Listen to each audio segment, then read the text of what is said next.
우리를 이 자리에 부르신 하나님께서는 우리를 통해 뭔가를 얻어보려고 부르신 게 아니라 말씀 주시고 이 말씀을 이루시기 위해서 이 자리에 부르신 줄 믿습니다. 그래서 우리는 오늘 이 시간에 말씀 들을 때 비장하게, 굉장히 진지하게 눈에 힘주고 말씀 듣지 말고 하나님의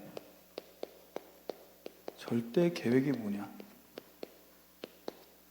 하나님의 절대 계획이 이미 우리 머릿속에 들어와 있는데 머릿속에 들어온 것이 중요한 게 아니라 절대 계획 속에 들어가야 될 줄 믿습니다.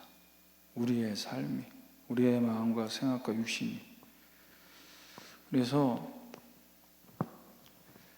전도자 바울과 그 바울 팀과 데살로니가 교회 성도들과의 그 만남, 그들이 그곳에 있는 그 모든 것은 내 계획이 아니고 하나님의 절대 계획 속에서 허락된 겁니다. 그래서 하나님은 하나님의 절대 계획을 언약 잡은 자를 통해 이루시고 또 그 계획을 이룰 수 있도록 능력도 주십니다. 그래서 하나님께서 우리를 다른 교회 많은데, 우리 다락방 교회 안에서도 많은 교회들이 있는데 왜 언약교회로 부르셨냐? 이 교회로 부르신 응답을 내가 찾아야 됩니다. 장로로, 권사, 안수집사로 하나님께서 나를 언약교회로 부르셨다라는 이 부분을 내가 강단의 말씀을 들으면서 찾아야 돼요. 그래서 어떻게 찾아야 되냐? 하나님이 내 눈에 빈 곳이 어딘지 보여주셨을 때 거기서 빨리 기도 제목을 붙잡고 내가 감당해야 될 게 뭐냐? 이걸 찾아야 됩니다. 그래서 하나님이 이 응답을 만남을 통해 받아야 된다 이렇게 얘기하셨어요. 교회 안에서 허락된 만남, 그 만남 속에 갈등도 있을 수 있고 또 부딪힘으로 인해서 상처가 올 수도 있지만 그것들은 다 사탄의 역사다. 사탄을 무릎 꿇게 만들어야 돼요.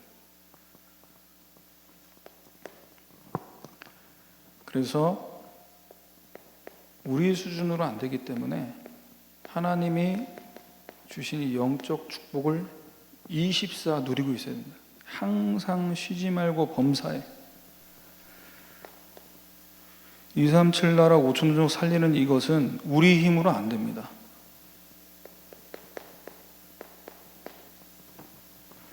하나님께서 약속하신 그 힘,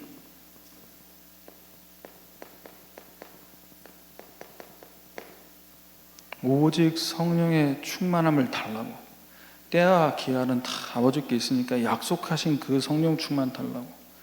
그래서 이 영적인 축복으로 24 누리고 있을 때 하나님께서 이루시는 것을 보게 될 줄 믿습니다. 자, 그러면 오늘 말씀 제목은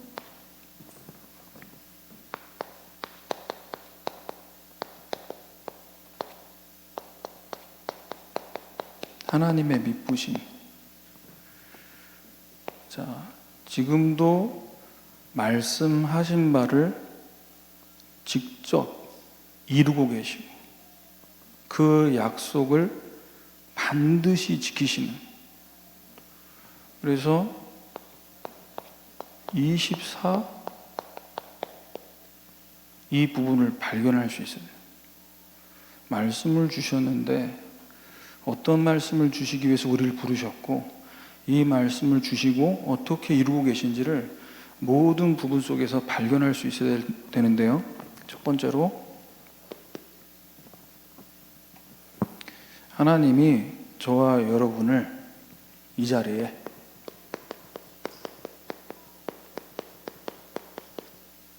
자녀로 부르셨습니다. 자녀로 부르셨다. 자녀로 부름받았다. 이걸 잘 모르면요, 어제 우리 화요집회 때 메시지 1, 2, 3강 한 번에 이제 영강으로 말씀 주셨는데, 정말 불필요한 것에 시간 낭비하다가 인생 다 보냅니다.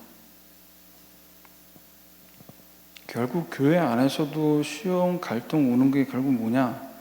나 중심이라는 이 자존심 싸움하는 거.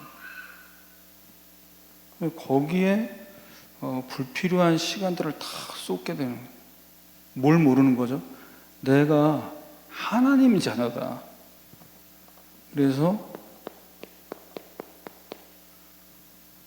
어떻게 구원받았는지, 어떻게 하나님 자녀가 됐는지, 이 가치가 절대적인 가치라는 것이 발견돼야만 시간 낭비, 자존심 싸움 하는데 버리지 않고 영적 서밋 되는데 시간을 투자한다니까요.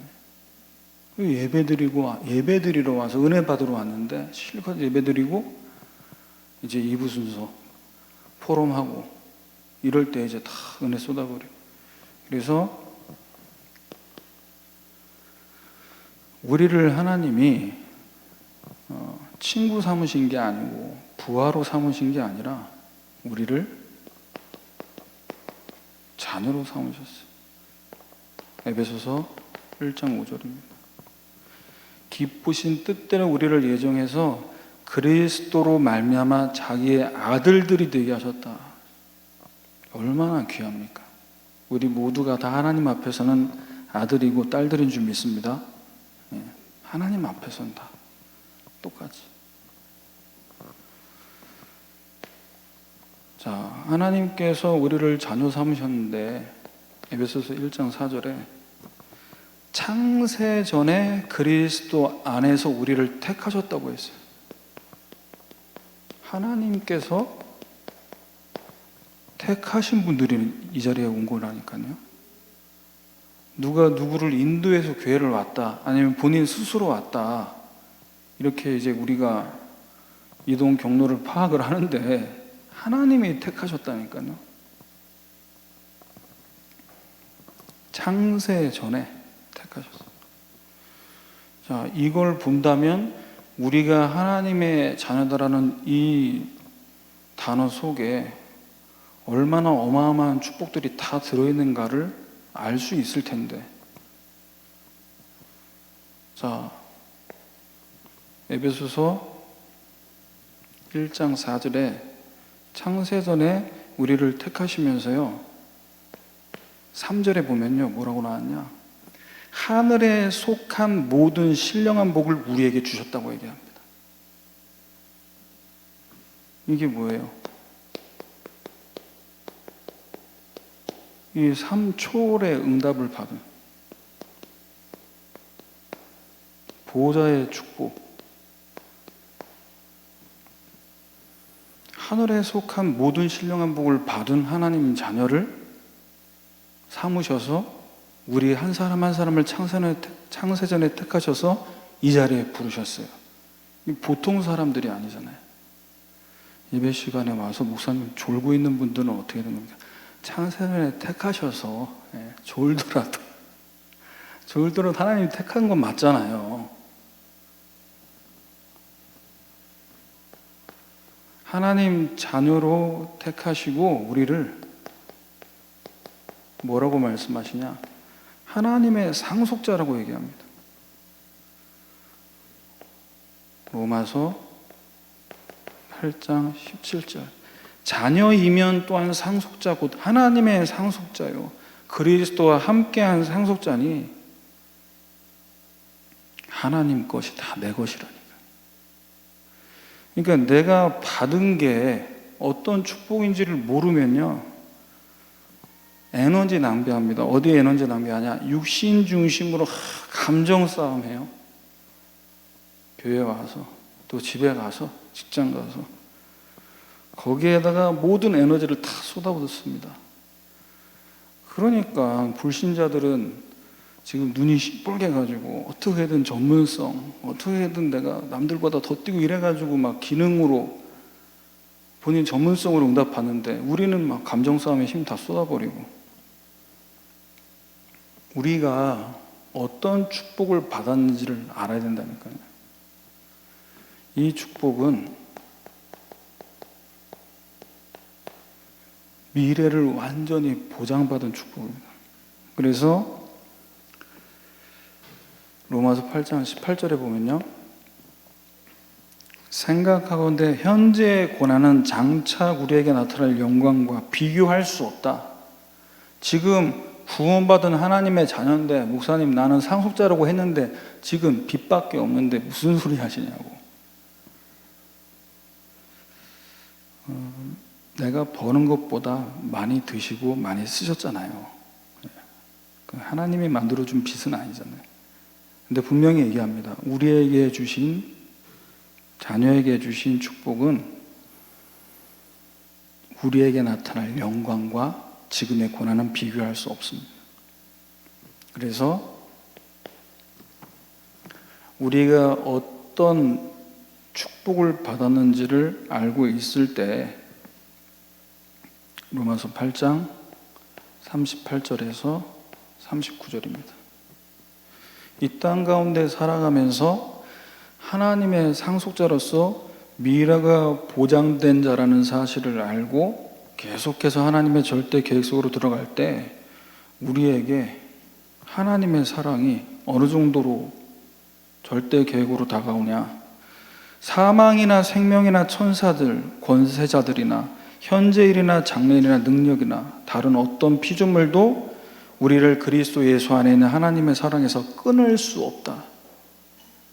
그 어떤 것도 끊을 수 없는 하나님의 사랑.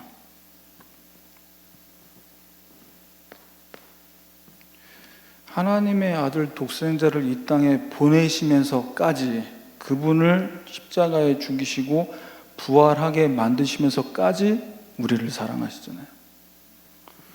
자, 우리가 하나님의 자녀로 이 땅 가운데 살아가지만 우리는 밤이 아닌 낮에 속한 자다라고 성경은 말하고 있습니다. 데살로니가전서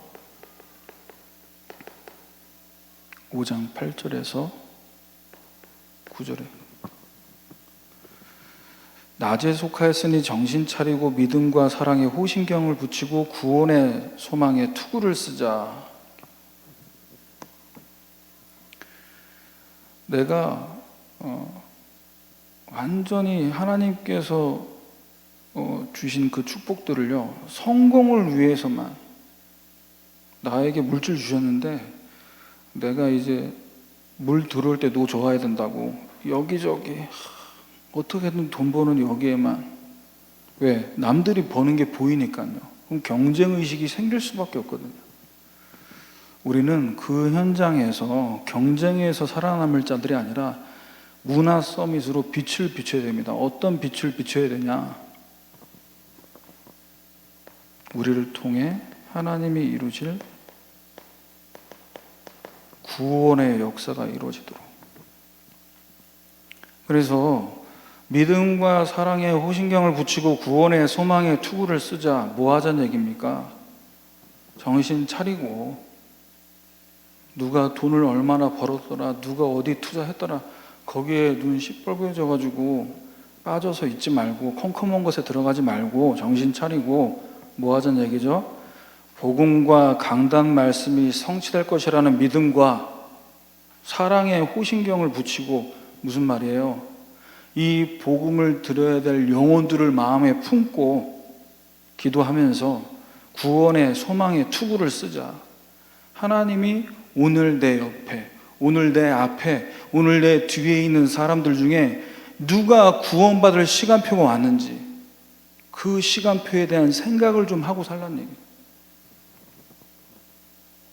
그래서 하나님께서 우리를 이 땅에 보내신 것은 잘 먹고 잘 살다가 가자, 이게 아니라 5장 9절에 얘기하지 않습니까? 우리를 세우신 것은 노하심에 진노를 당하게 하려고 부르신 게 아니라 예수 그리스도로 말미암아 구원받게 하려 하십니다.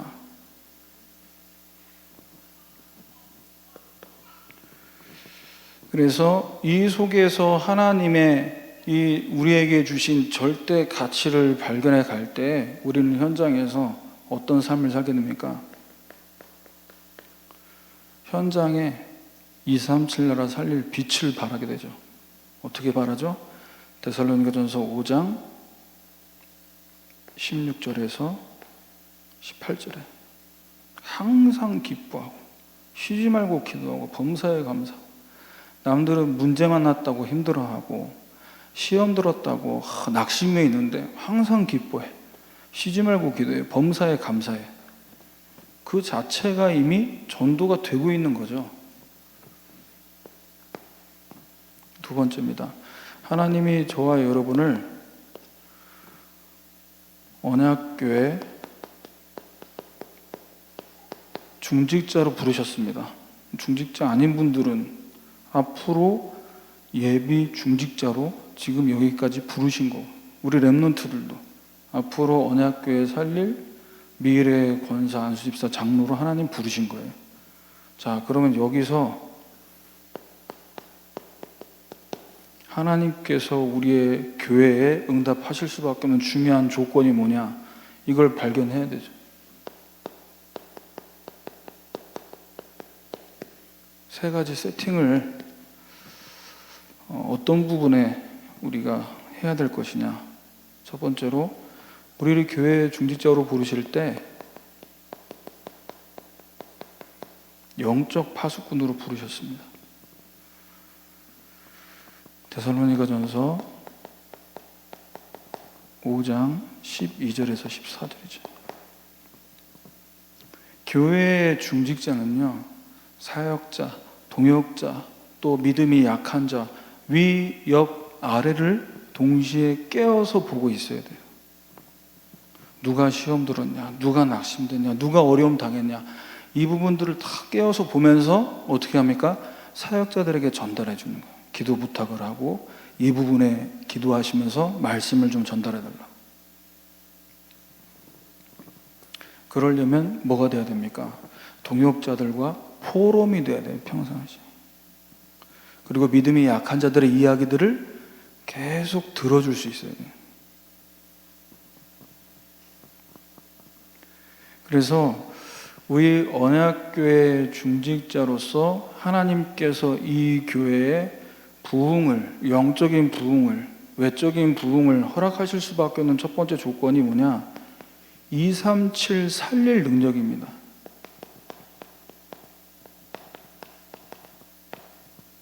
이 조건이 발견돼야 돼요. 그래서 마태복음 9장 35절, 사도행전 1장 8절. 예수님께서 모든 도시, 마을을 두루 다니시면서 사역하셨고요. 마지막으로 우리에게 하신 말씀은 땅끝까지 가라고 말씀.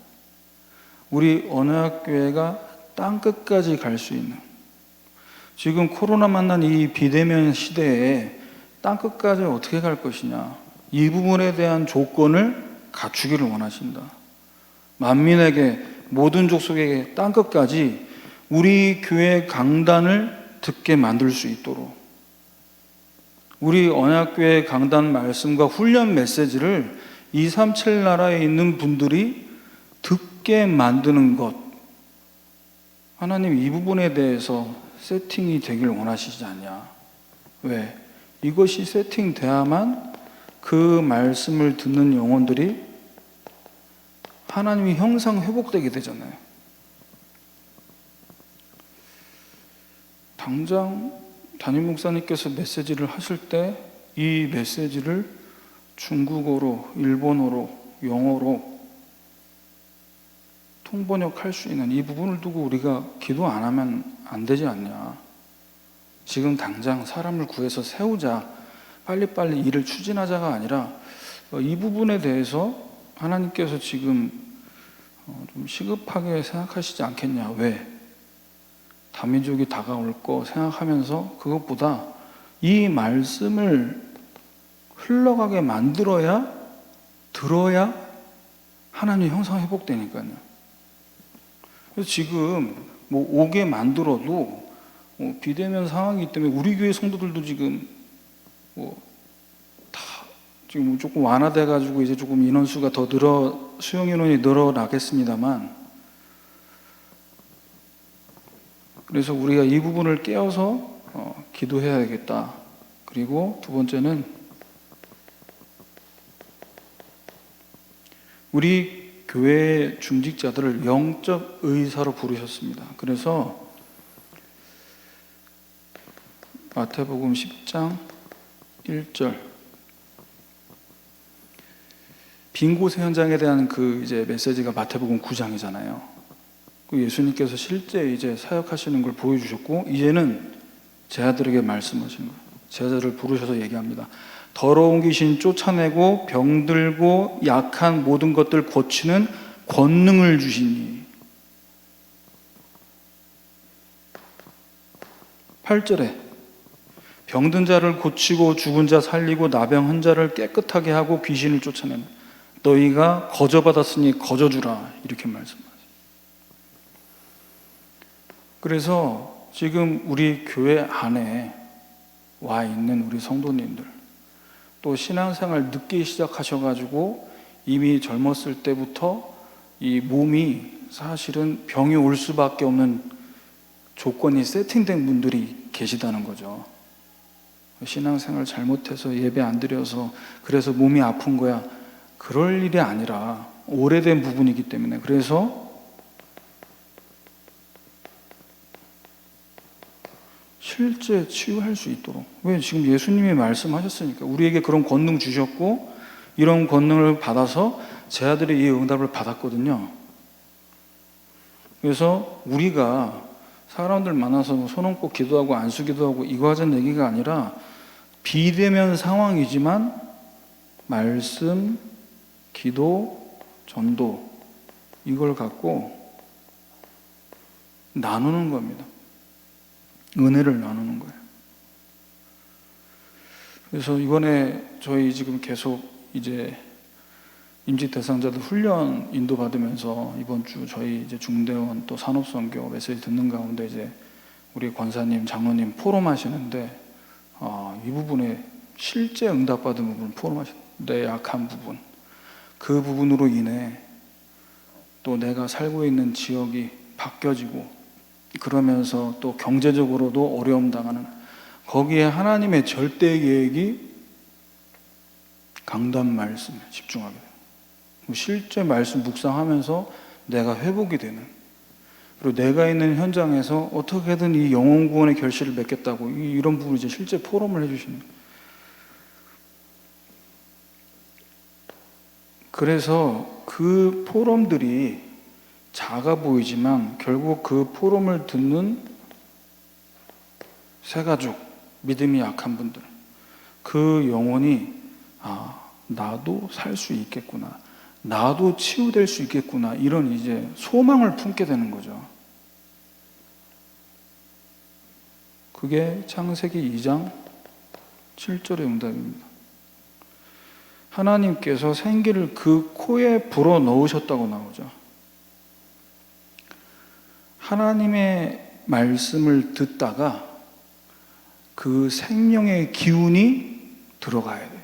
그래야 살아나는 겁니다. 영혼이 솟게 되는 겁니다. 자, 우리 중직자를 하나님은 영적 대사로 부르셨습니다. 세상 사람들이 할 수 없는 일, 정치인이, 경제인이 할 수 없는 그 일. 그래서 베드로전서 2장 9절에 우리를 택하셨다고, 왕 같은 제사장들로 거룩한 나라로 구별하셨어요. 하나님이 우리 중직자분들을 언약교회에 부르실 때 택하시고 부르셨다니까요. 뭐 하라고요? 영적 대사의 사명을 감당하도록. 그래서 이 아름다운 덕을 선포하게 만드실 줄 믿습니다. 하나님께서 부르셨고 그렇게 하도록 하나님께서 하시겠다는 얘기예요. 그러면 우리는 현장에서 자꾸 착각한다는 거죠. 뭘 착각하냐?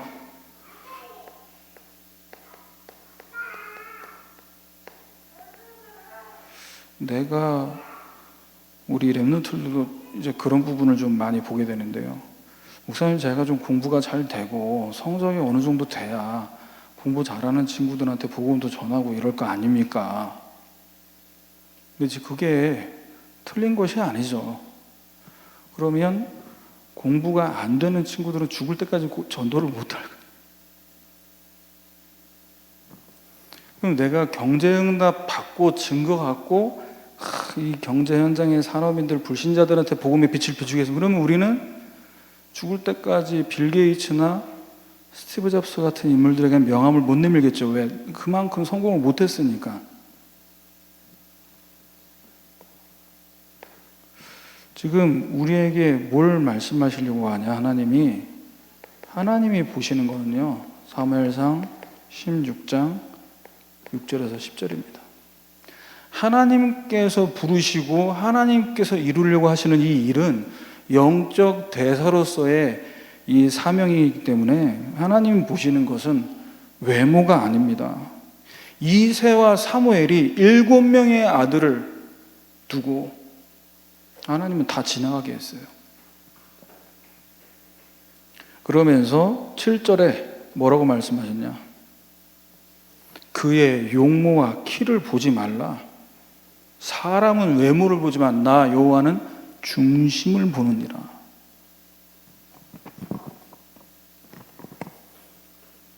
사람들은 일반적으로 엘리트고 성공했고 그래야 뭔가 말빨이 먹히니까 전도가 잘 될 거라고 착각한다니까요. 그럼 하나님의 역사는 그만큼 필요 없는 거잖아요. 내가 된 만큼, 내가 가진 만큼, 내가 있는 만큼, 그것이 전도를 더 되게 만드는 조건이라면 하나님의 역사는 사실 없어도 되는 거죠. 근데 하나님은 뭐라고 말씀하시냐? 외모 중요한 게 아니다. 그럼 다윗의 무엇을 보시고 하나님은 선택한 겁니까? 복음을 사랑하는 마음. 여러분을 하나님의 중직자로 왜 부르셨습니까? 교회를 사랑하는 중심 보고. 생각을 빨리 바꾸셔야 된다니까요. 뭐 다 이루어 놓고 나서 해보겠다? 천만의 말씀입니다.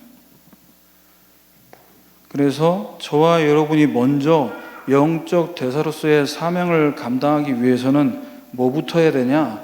하나님 주시는 이 말씀이 내 영혼, 마음, 생각, 육신 구석구석에 말씀이 적용돼야 돼요.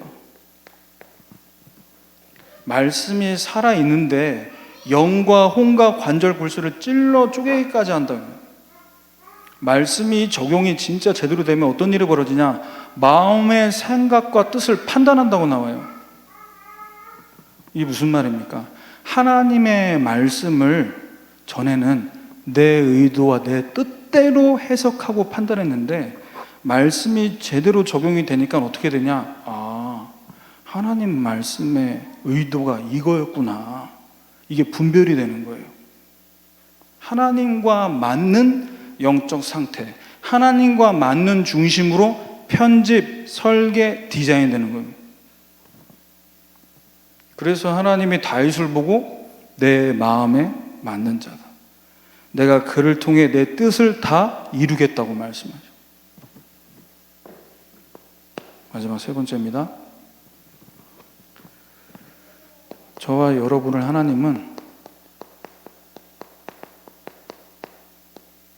현장 선교사로 부르셨어요.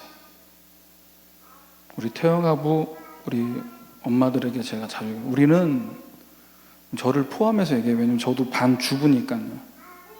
우리는 설거지를 위해 아이들 밥 먹이기 위해 태어난 존재가 아니다. 내가 이걸 왜 해야 되며 이거 왜 해도 표시가 안 나는 게 살림이잖아요. 현장 살릴, 가정 살릴 선교사로 보내셨다. 그래서 오늘 또 집에 돌아가시면, 지금 집으로 가는 중이시라면 빨리 마인드를 바뀌어야 되면, 빨리 가서 쉬어야지, 빨리 발 씻고 자야지, 누워서 TV 봐야지. 지금 선교 현장에 가는 거라니까요.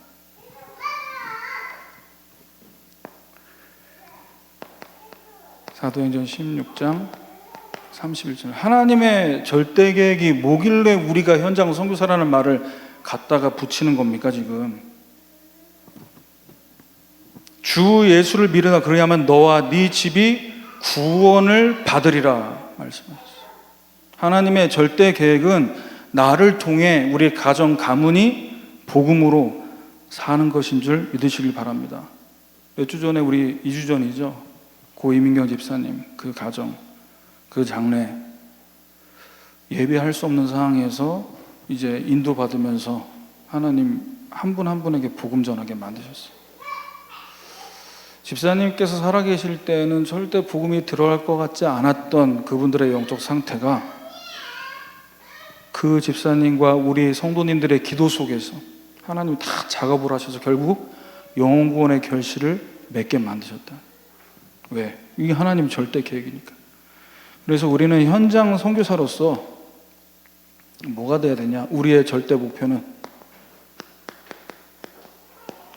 나는 현장에, 가정에서, 집에서 믿음의 본이 되겠다. 데살로니가전서 1장 7절입니다. 모든 믿는 자의 본이 되는. 그 포럼 하시는데 장로님이 그런 포럼 하시더라고요. 내가 복음의 눈으로 모든 걸 바라보기 시작하니까 싸울 일이 없어졌다. 이제 시끄럽지가 않다. 그런 포럼 하셨어요.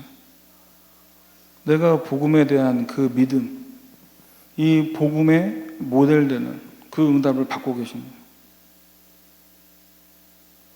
그래서 세 가지 전무후무한 응답이 먼저 어디서부터 시작되는 겁니까? 나예요.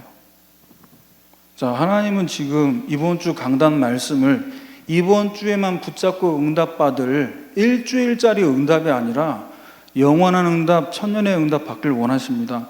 그 믿음 갖고 말씀 붙잡으면 그 응답 나한테 오는 거예요. 전무후무한 응답이 온다니까요. 자, 왜 그렇게 붙잡아도 되냐? 데살로니가전서 5장 24절입니다. 너희를 부르시는 이는 믿으시니 그가 또한 이루시리라. 하나님이 부르셨으면 하나님이 책임져야 되는 겁니다. 우리가 고민하고 염려하고 안 된다고 스트레스 받을 이유가 없는 거예요. 하나님이 책임지셔야 되는 겁니다. 전무후무한 응답 받을 수밖에 없는 언약, 오늘 나의 언약으로 붙잡으시길 바랍니다. 민수기 23장 19절입니다. 제가 그대로 읽어드릴게요. 하나님은 사람이 아니시니 거짓말하지 않으시고 인생이 아니시니 후회가 없으시다. 어찌 그 말씀하신 바를 행하지 않고 그 말씀을 실행하지 않겠냐. 말씀을 이루는 주체가 하나님이십니다. 전무후무한 응답을 내가 믿음을 어마어마하게 키워서 오는 게 아니라 하나님 말씀이 이렇다니까요. 지금 두 번째는 저와 여러분 직장 현장입니다. 우리 렘넌트는 학교 현장이죠. 자, 여기서 우리는 직장 살릴 선교사로서의 사명을 감당해야 되는데 직장에 있다 보면 사도행전 16장 7절 10절 사업에 있어서는 계약이 돼야 일할 맛 나고요. 직장에서는 때가 되면 승진이 돼야 일할 맛이 나는 겁니다. 그럼 이제 모든 조직들이 이맘때쯤 되면 슬슬 눈치 보거든요. 내년을 두고 어떻게 조직이 개편될 것이고 나는 어떤 라인에서 승진할 수 있는. 사업하시는 분들은 또 이제 1년 동안 모든 실적들을 정리하면서, 그래서 뭔가가 막히고 뭔가가 열리지 않고 묶여있는 이런 상황이 됐을 때 우리의 목표는 뭐가 돼야 되냐? 하나님, 나는 기다림의 끝판왕이 되겠다. 하나님의 응답 주실 때까지 기다리겠다. 바울과 전도팀이 문이 막힌 이 부분을 두고 하나님께 기도하고 엎드리는 시간표로 가지 않았다면 하나님 절대 계획 볼 수 없었겠죠. 둘 중에 하나입니다. 더 두드리러 다니던지 흩어져가지고 안 되겠어, 이래가지고는 안 돼, 한 명 한 명씩 다 흩어져, 다 두드리고 다녀, 그럼 열리면은 나한테 연락해, 이러던지 아니면 낙심하고 주저앉아버리든지, 둘 중에 하나잖아요. 기다린다는 얘기는 막연하게 아무것도 하지 않고 기다린다는 얘기가 아닙니다. 이사야 60장 22절이죠. 그 작은 자가 천명을 이루고 그 약한 자가 강국을 이룰 것이다. 때가 되면 나 여호와가 속히 이루리라. 하나님의 때가 되면 이루십니다. 근데 이 때를 기다리는 게 사실 쉽지가 않아요. 왜죠? 하나님의 절대 계획을 못 보면 기다리고 있는 것처럼 보이지만 초조하다니까요. 왜? 남들은 지금 막 나와가지고 일 만들고 있는데, 계약을 따오는데, 토요일이든 주일이든 뭐 새벽이든 막 나와가지고 막 일 벌리고 다니는데, 나는 이렇게 말씀 붙잡고 기다리는 게 너무 게을러 터져 보이고, 이게 엄청 딜레마입니다, 이게. 그래서 누구처럼 응답받아야 되냐? 하나님의 절대 계획을 본 성경 속의 기다림의 끝판왕이 누굽니까? 갈렙. 여호수아 14장 12절이죠. 45년을 하루같이, 그러면서 세상은 뭘 얘기하냐? 야, 기다리다가 버스 떠난다, 물 들어올 때 노 저어야 된다, 기회가 올 때 잡아야지. 그럼 기회가 안 오면 어떡해?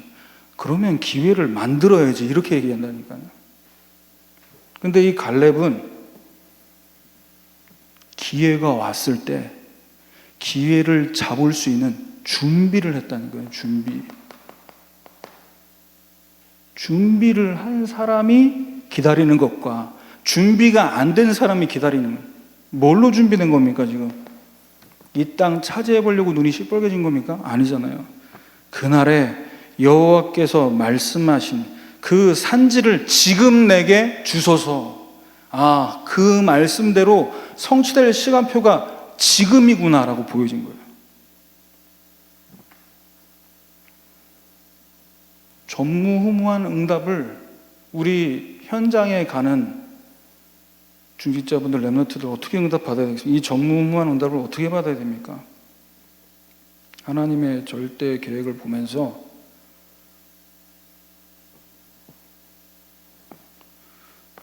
사도행전 13장 22절입니다.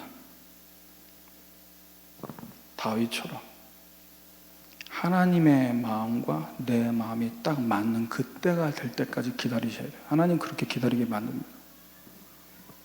그래서 실제로 나의 업을 통해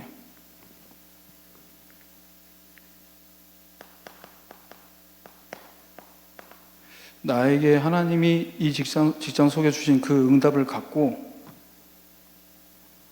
전무후무한 응답을 어떻게 받길 원하시냐? 데살로니가전서 1장 8절입니다. 너희 믿음의 소문이 각처에 퍼져서 우리는 아무 말도 할 것이 없다.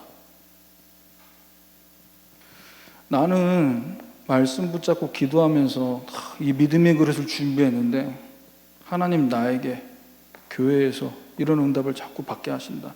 자, 이걸 보는 직장에 있는 분들이 여러분이 받는 그 전무후무한 응답을 보면서 어떤 일이 벌어지고 있습니까? 그 현장에 교회 세우는 응답 주신다니까요. 현장에 교회 세우는 응답. 그래서 지역 살릴 중직자로서 내가 가는 그 직장을 내가 하나님 이곳이 직장 선교할 수 있는 교회 응답 달라고 기도하시기 바랍니다. 마지막 세 번째입니다.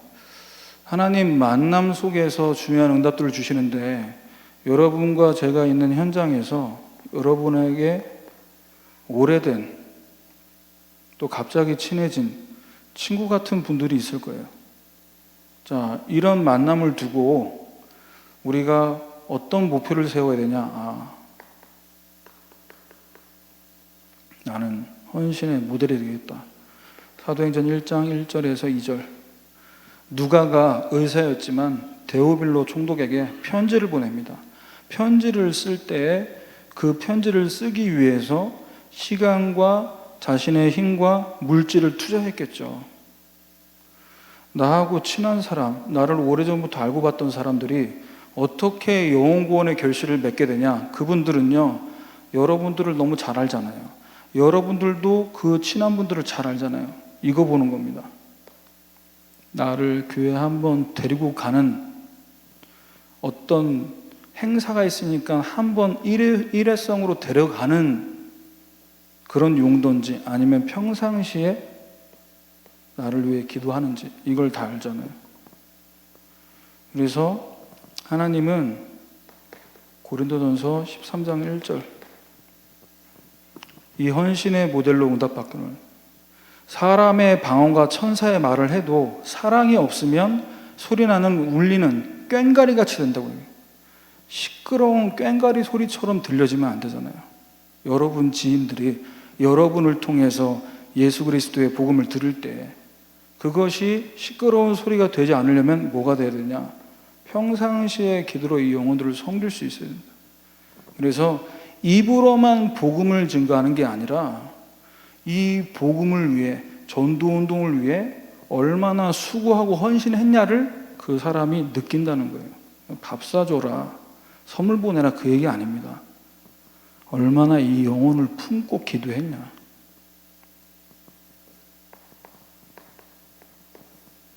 그래서 하나님, 우리의 만남 속에, 우리의 업을 통해 만나게 하신 이 모든 만남이 전무후무한 응답받는 만남 되도록, 처음이지만 마지막이 될 수 있고요, 영원한 만남이 될 수 있잖아요. 마지막 결론입니다. 자, 하나님의 미쁘심을 24 발견하면요, 하나님의 미쁘심을 누리는 상태가 됩니다. 문제가 오고 어려움이 오고 사건이 오는데 항상 기뻐하고 쉬지 않고 기도하고 범사에 감사하는, 이 누림이잖아요. 자, 그 누림이 어떻게 나오냐? 하나님이 이 문제를 통해서 응답받으라고 나를 부르셨다. 하나님의 부르심을 보는 거예요. 문제를 볼 때 이게 또 풀어야 되나? 또 내가 풀어야 되네. 스트레스 받네. 이게 아니라 하나님이 이 문제 앞에 나에게 답을 주시려고 부르셨구나. 기뻐해야 될 이유입니다. 문제는. 두 번째, 24 하나님의 미쁘심을 누리는 사람은요, 갈등 올 때 피하려거나 덮어두려고 하지 않고 갱신에 응답받습니다. 항상 기도해야 될 이유예요. 갈등 올 때. 자, 하나님께서는 축복을, 응답을 준비해 놓고 계십니다. 어제요? 언제 그 축복과 응답이 준비된 걸 보죠? 위기 속에서. 위기에 왔습니다. 그래서 범사에 감사한다는 건 뭐냐면 이 위기 속에 기회가 있음을 알기 때문에 감사해야 될 이유, 깨어서 기도해야 될 이유.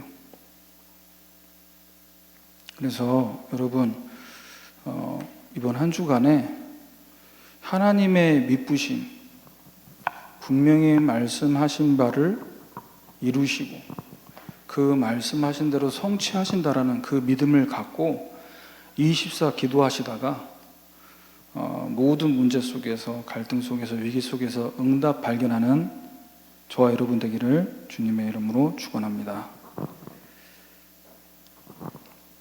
같이 찬양하겠습니다. 찬송가 86장입니다.